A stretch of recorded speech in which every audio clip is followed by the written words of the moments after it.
The wisdom of inner peace.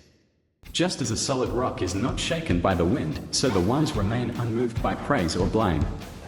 The Buddha. Have you ever felt like you're constantly being pulled in 100 different directions? The moment you wake up, the world starts talking, notifications, opinions, headlines, comparisons. We are told to keep up, speak out, post more, share more, achieve more. And in that rush, we begin to lose something. Something quiet. Something sacred. You see, in today's world, it's easy to mistake attention for love, likes for worth, noise for meaning. But the more we look outward for approval, validation, applause, the more empty we often feel. It's like drinking salt water to quench our thirst. No matter how much we get, it's never enough. And yet, thousands of years ago, the Buddha pointed to a different kind of strength, a quiet strength. He spoke of a peace that isn't shaken by praise or blame, that doesn't rise and fall with people's opinions. A peace that lives within. What if peace isn't something you chase after, but something you return to? What if wisdom isn't found in having all the answers, but in knowing what to let go of? The truth is, inner peace doesn't come from doing more, it comes from understanding more. From choosing what matters and releasing what doesn't. From restraint, not repression. From clarity, not control. So today, maybe it's worth asking, what am I allowing to disturb my mind? Who am I still trying to impress and why? What would it feel like to just be still? The wise aren't unshaken because they've numbed themselves to life. They are unshaken because they've stopped letting the world decide their worth. And maybe you can too. Let this video be your pause, a moment to breathe, reflect, and return. Not to the chaos around you, but to the calm within you. Because that's where the real wisdom begins. The power of silence. Mistake number 1, oversharing personal information. There's a quiet strength in knowing what not to say. We live in a world that rewards disclosure, post the selfie, share the struggle, announce every goal, every victory, every heartbreak. We overshare not because we are always ready, but because we've been taught that visibility equals connection, and that silence somehow means invisibility. But here's the truth, silence is not weakness. Silence is sovereignty. When you constantly reveal your inner world, your plans, your pain, your dreams, you open the door not just to support, but to judgment, comparison, and unsolicited energy. And not all energy is kind. The Buddha taught about right speech, not just speaking the truth, but doing so with wisdom, compassion, and timing. Words are powerful, but power without direction can become destruction. He asked us to pause and reflect before we speak. Is it true? Is it necessary? Is it beneficial? Let's be honest, how often do we speak just to fill space? Or to be seen? Or maybe to prove something? But not everything sacred needs to be shared. I've learned, sometimes the things we protect in silence grow stronger. Like seeds under the soil, some dreams need privacy to take root. Some healing needs quiet to deepen. And some peace needs protection, not publication. Think of it like this, imagine your personal life is a candle. Every time you overshare with the wrong audience, it's like placing that candle out in the wind. Some will admire the flame. Others will try to blow it out. But if you keep it sheltered, guarded by intention and trust, it can burn steadily, lighting the path from within. So, before you share something deeply personal online in conversation, even in passing, ask yourself, am I sharing this from wisdom or from ego? Will this truly serve the other person, or am I seeking validation? Is this the right place, the right moment, the right person? You don't have to disappear, but you don't have to explain yourself to everyone either. Speak less, but mean more. Share only with those who earn your trust, not just because they're curious, but because they care. Let your life speak through your actions, not just your words. And remember this, what you withhold in silence is often where your power grows strongest. So the next time you feel the urge to reveal everything, pause. Breathe. And ask, is this peace I'm protecting, or a performance I'm chasing? Because sometimes, the most powerful thing you can say is nothing at all. Protecting your peace. Mistake number 2, absorbing other people's negative energy. Have you ever walked into a room and instantly felt the heaviness? Like the air shifted, as if someone's sadness, anger, or tension suddenly became yours. It's not your imagination. Energy is contagious. And many of us, especially those with compassionate hearts, carry what is never ours to hold. There's a difference between being present and being pulled under. Buddhism teaches the path of compassion, but not compassion that drains, depletes, or dissolves you. Real compassion, wise compassion, knows how to care without collapsing. The Buddha used the image of the lotus flower growing in muddy waters, yet never stained by it. That's your example. Life may be messy, but you don't have to carry every drop of its mud on your soul. And yet, it's easy to confuse empathy with entanglement. A friend vents. A family member spirals. A coworker dumps their stress into your lap. Before you realize it, you're exhausted, irritable, weighed down. Not because of your love, but because you've made their energy a burden. But here's the truth, you can be compassionate without absorbing. Before you take on someone's pain, pause. Ask yourself, is this mine to carry? Can I be present without becoming lost? Am I offering love or losing myself in the storm? This doesn't mean you stop caring. It means you set healthy emotional boundaries. Imagine this, you're a lighthouse. You shine for ships lost in the fog. But you don't jump into the ocean every time someone's drifting. You stay grounded. Anchored. That's how you guide others to safety without drowning. One practice that's helped me. Visualizing a soft golden light around my body. Not a wall, not a shield, just a gentle boundary. When someone's pain comes close, I imagine that light filtering it. I listen, I care, but I don't absorb. I stay rooted in my own calm. And here's something most people won't tell you, it's okay to step back. To take space. To not answer every call or carry every burden. You are not a sponge. You are not a dumping ground for other people's unresolved pain. You are a human being with your own healing to tend to. So next time someone brings heavy energy into your space, pause. Breathe. Offer kindness, yes. But protect your peace like it's sacred. Because it is. Compassion doesn't mean sacrificing yourself. It means showing up with presence while staying connected to your own center. And that's not selfish. That's spiritual maturity. Letting go of past hurts, mistake number 3. Holding on to anger is like grasping a hot coal with the intent of throwing it at someone else. You are the one who gets burned. The Buddha. Let's sit with that for a moment. We all carry wounds, things people did, things they said, moments we wish had gone differently. Maybe it was a betrayal you didn't see coming, or a harsh word that still echoes years later. And while time has moved on, part of you hasn't. But here's the hard truth, the past can't hurt you anymore unless you keep bringing it into the present. Holding on to pain doesn't protect us. It drains us. Every time we replay that memory, relive that argument, rehearse what you should have said, you're not healing. You're reopening the wound. I used to believe that if I let go, it meant I was okay with what happened. That forgiveness was some kind of surrender. But over time, I've learned it's something different. Forgiveness is not for them. It's for you. It's not approval. It's freedom. Think of your mind like a room. Every painful memory you cling to takes up space, and the more cluttered it gets, the less room there is for peace, for joy, for new beginnings. Letting go doesn't mean forgetting. It means choosing not to carry the weight anymore. It means asking yourself, what would my life feel like if I wasn't defined by this pain? Who could I become if I stopped rehearsing the past and started living fully in the now? In Buddhism, there's a core truth, everything is impermanent. Joy fades. Pain softens. Nothing stays. And then we try to make pain permanent by holding it in place. We grip the hot coal, hoping to throw it back, but all it does is burn us deeper. So how do we begin to let go? Start small. Write the story down and then burn the page. Breathe deeply. With each exhale, imagine releasing the heaviness from your chest.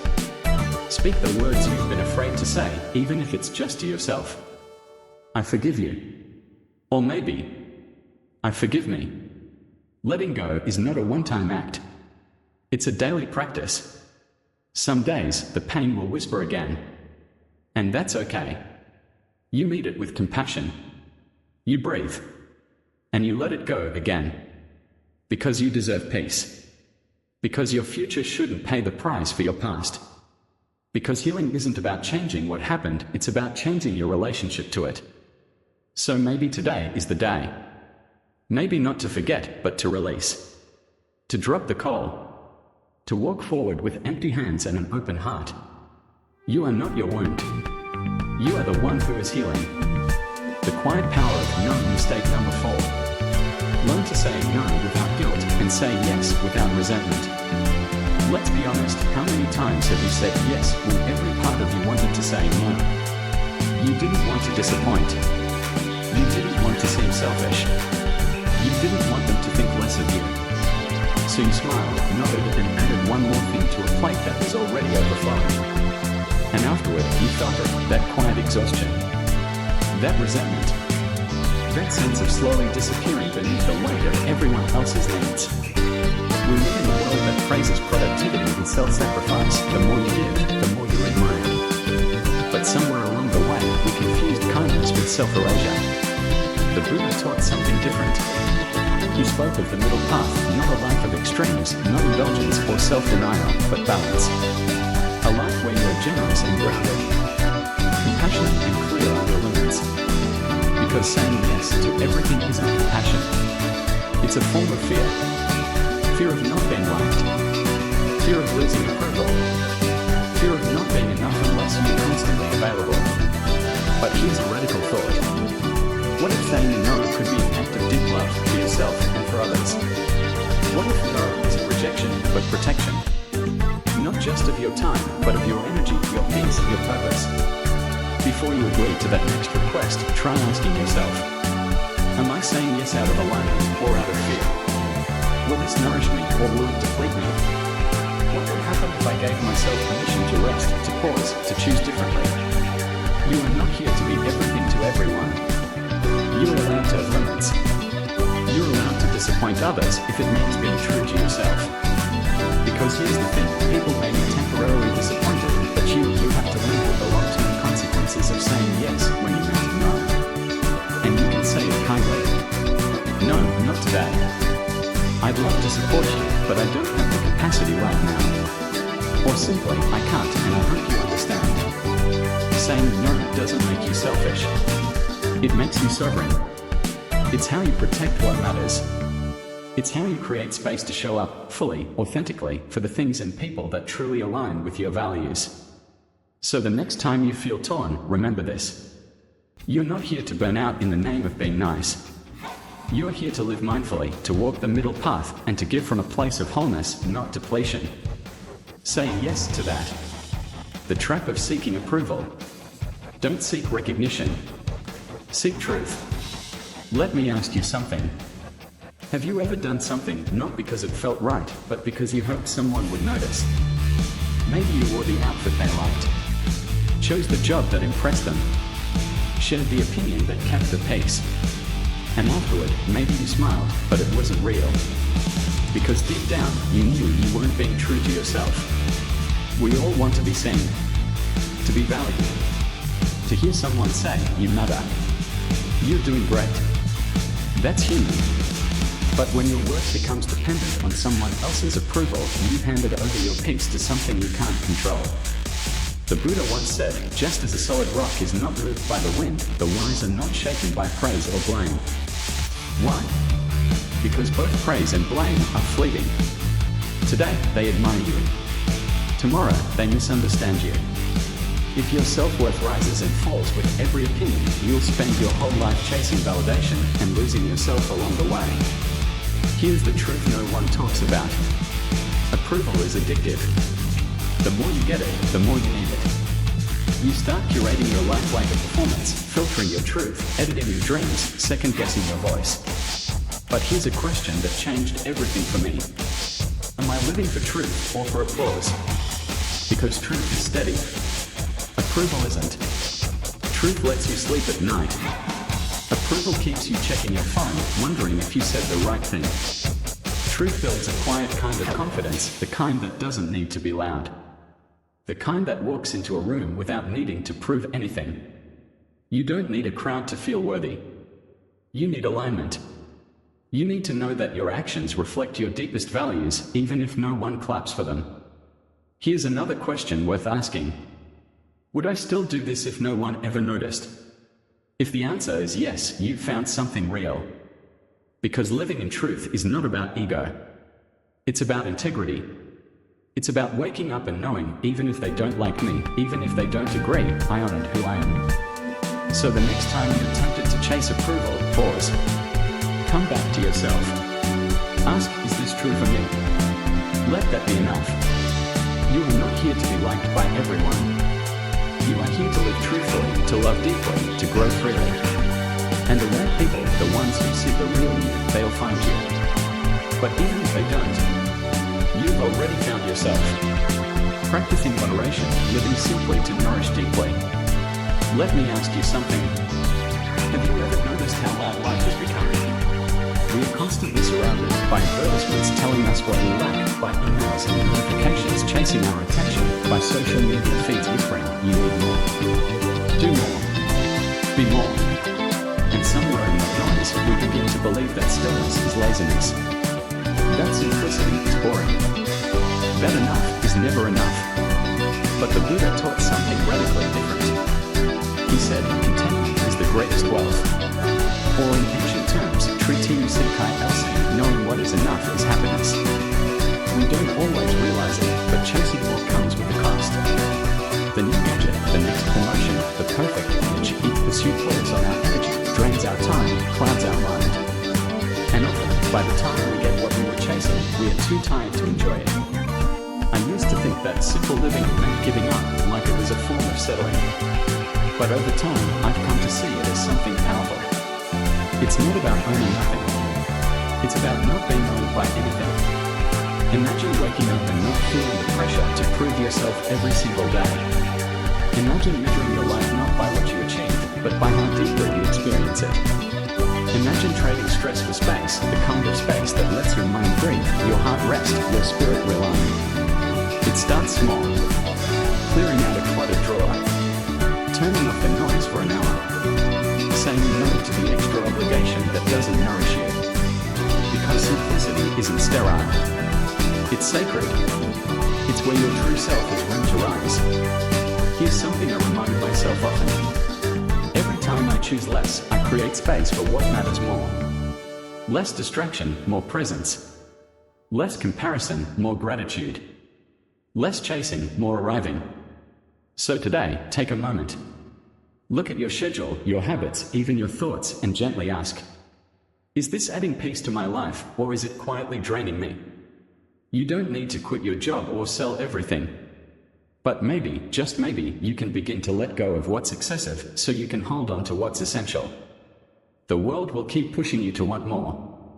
But the soul wants depth. Stillness. Clarity. Enoughness. So choose simplicity. Not because it's trendy, but because it's wise. And in that quiet space where the noise fades, you just might discover what was never missing. Creating quiet space each day in meditation and inner reflection. Let me ask you this. When was the last time you sat in complete silence, no fun, no distractions, no need to respond, fix, or do anything? In today's world, silence has become rare. We live in a society that never stops talking, notifications, breaking news, endless scrolling. Even when we're alone, the mind keeps buzzing. Planning. Replaying.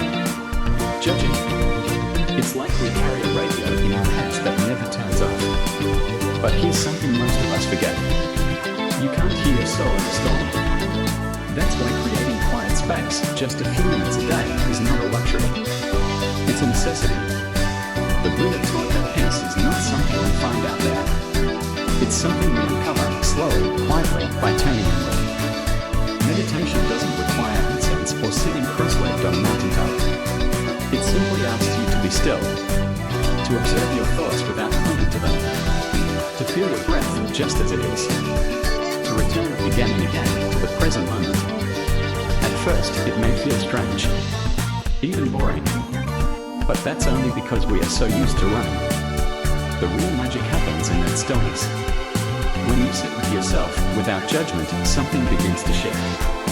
You You realize you're not your thoughts. You're the awareness behind them. You notice how much energy you've been spending on thoughts that don't serve you, worries about tomorrow, regrets from yesterday, stories you didn't even realize you were telling yourself. And in that noticing comes freedom. Here's what I've learned from my own practice. You don't need to clear your mind to meditate. You just need to notice your mind. And in doing so, you create a space, a sacred space, between you and your thoughts. Even just 10 minutes a day can be life-changing. It's like cleaning the dust off a mirror. You begin to see yourself more clearly. Your reactions soften. Your clarity sharpens. And slowly, the chaos of the world starts to lose its grip on you. So I invite you to create that space. Each day. It doesn't have to be perfect. Just quiet. Sit. Breathe. Listen. Not to the world, but to yourself. Because beneath all the noise, beneath all the roles you play, there's something unshakable. Something peaceful. Something true. And it's been waiting for you to come home. Holding healthy distance, detaching from drama and social media. Let me ask you something. Have you ever walked away from your phone and suddenly felt lighter? Like some invisible weight just dropped off your shoulders. We live in a world that never stops talking. Scroll through your feed and you'll see it. Arguments, opinions, comparison, praise, criticism, outrage, drama. Everyone has something to say. And somehow we feel like we need to respond, react, participate, prove our point. But here's the truth. Most of our exhaustion doesn't come from what we do. It comes from how we react. That one comment that bothered you. The post that made you question your worth. The urge to defend yourself, explain yourself, be seen in a certain way. That's where our energy quietly leaks away in emotional overreaction to things that don't really matter. Buddhist wisdom reminds us, not everything needs your attention. Not every battle is yours to fight. The mind feeds on drama when it's restless. But peace doesn't come from getting the last word. It comes from knowing when to say nothing at all. We don't need to be everywhere, say something about everything, or respond to every opinion. That's not presence. That's burnout. Instead, try this. Step back. Observe.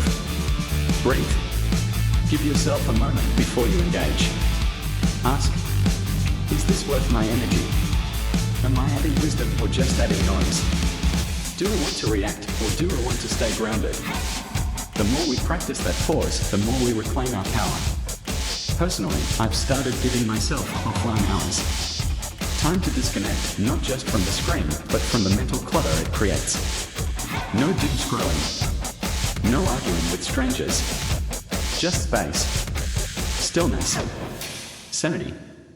Because here's the beautiful thing. You don't have to attend every argument you're invited to. You don't need to defend your worth to people who don't even know you. And you're allowed to log off in order to log back into your own life. So today, I invite you to create a little boundary. Not out of fear, but out of wisdom. Let go of the noise. Let others keep their opinions. And return to yourself, your breath, your peace, your presence. Because the most powerful response is sometimes no response at all. Be gentle with yourself, compassion begins within. Let me ask you something. If you spoke to a friend the way you sometimes speak to yourself, would that friendship survive? Most of us are kind, even generous, with others. We offer encouragement, understanding, forgiveness. But when it comes to ourselves, we are often harsh, critical, unforgiving. We replay our mistakes. We dwell on our flaws. And somewhere along the way, we started believing that self-punishment is the price we must pay for not being perfect. But here's what the Buddha taught, and it's something we so often forget. Compassion isn't just something we extend to others. It begins right here, inside. You can't pour from an empty cup. You can't build peace in the world when there's a war inside your own heart. So take a moment. Place your hand over your chest and just breathe. Tell yourself what you so often tell everyone else. I'm doing the best I can. I'm allowed to be a work in progress. I am worthy of love, even as I'm learning. This isn't about ignoring your mistakes or pretending everything's fine. It's about meeting your own struggles with kindness and not punishment. It's about offering yourself the same grace you'd offer a friend on a hard day. And here's the truth. When your inner voice softens, your entire world softens. Your energy shifts. You feel lighter, more present, more alive. Self-compassion is not weakness. It's strength. It's the quiet courage to hold yourself with tenderness, especially when you feel most broken. I used to think being hard on myself would keep me on track. But all it did was exhaust me. What actually helped me grow was learning to treat myself like someone worth taking care of. So, if you've been pushing yourself too hard, if your inner critic has been running the show, maybe today's the day you try something different. Instead of fixing yourself, just hold yourself. Instead of judgment, offer understanding. Because the moment you begin to heal from within, you'll find you have more to give. More love, more peace, and more gentleness, not just for others, but for the world around you. Remember, the journey to peace doesn't begin out there. It begins in the way you speak to yourself. When no one else is listening, protecting your energy with wisdom. You know, in a world that constantly demands more of us, more attention, more opinions, more doing, there's something quietly revolutionary about choosing peace. Protecting your energy doesn't mean cutting yourself off from the world. It doesn't mean shutting down, walking away, or becoming numb. It means living with awareness, with intention, with wisdom. It means learning to let go of what no longer serves you. That old resentment you've carried for years. The need to prove your worth. The pressure to be everything to everyone. Because not everything deserves a place in your mind.